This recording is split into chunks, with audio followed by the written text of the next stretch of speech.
ঢাকা চট্টগ্রাম মহাসড়কের অন্যতম ব্যস্ত প্রবেশদ্বার কুমিল্লার পদুয়ার বাজার বিশ্ব রোড, কিন্তু যাত্রী সেবার নামে মহাসড়ক দখল করে অবৈধ পার্কিং, ভাসমান বাস কাউন্টার এবং গেট পাসের নামে চাঁদা আদায়ের অভিযোগে বাড়ছে জনদুর্ভোগ।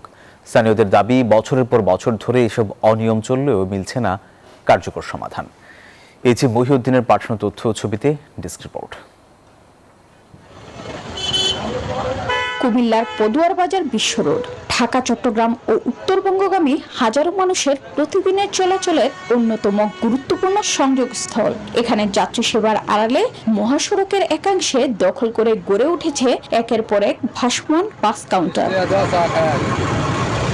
ভুক্তভোগীদের অভিযোগ, রাস্তার উপরে বাস দাঁড় করিয়ে যাত্রী ওঠানামা করা হয়। এছাড়াও ঘন্টার পর ঘন্টা পার্কিং ও রাতভর বাস রেখে মহাসড়কের দখল করে রাখার অভিযোগও রয়েছে।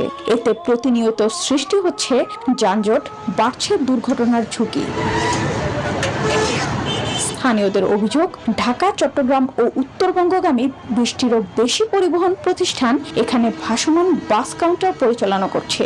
প্রতিদিন প্রায় 3 শতাধিক বাস এই স্থান থেকে যাত্রী নেয়। নির্ধারিত বাস টার্মিনালের পরিবর্তে মহাসড়কই এখন অঘোষিত বাস স্ট্যান্ড। সব মশার বিরুদ্ধে সুরক্ষা দিতে এলো বসুন্ধরা এক্সট্রিম অ্যারোসল। মশার বিরুদ্ধে এক্সট্রিম সুরক্ষা।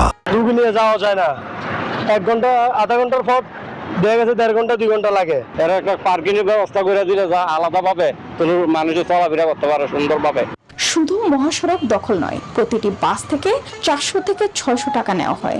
মারুতি ও সিএনজি চালকদের কাছ থেকেও 50 থেকে 150 টাকা নেওয়া হয়। তবে এ বিষয়ে কথা বলতে রাজি হননি সংশ্লিষ্টরা।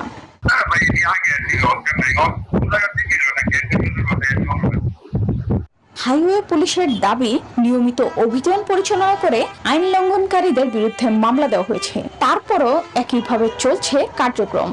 কেউ যদি রাস্তার উপরে বা ফুটপাতের উপরে বা রাস্তা ব্যারিকেড দিয়ে কেউ যদি পার্কিং করে, এটা সম্পূর্ণ অবৈধ এবং এটাকে আমরা আরো মোবাইল কোডের মাধ্যমে বেগবান করব।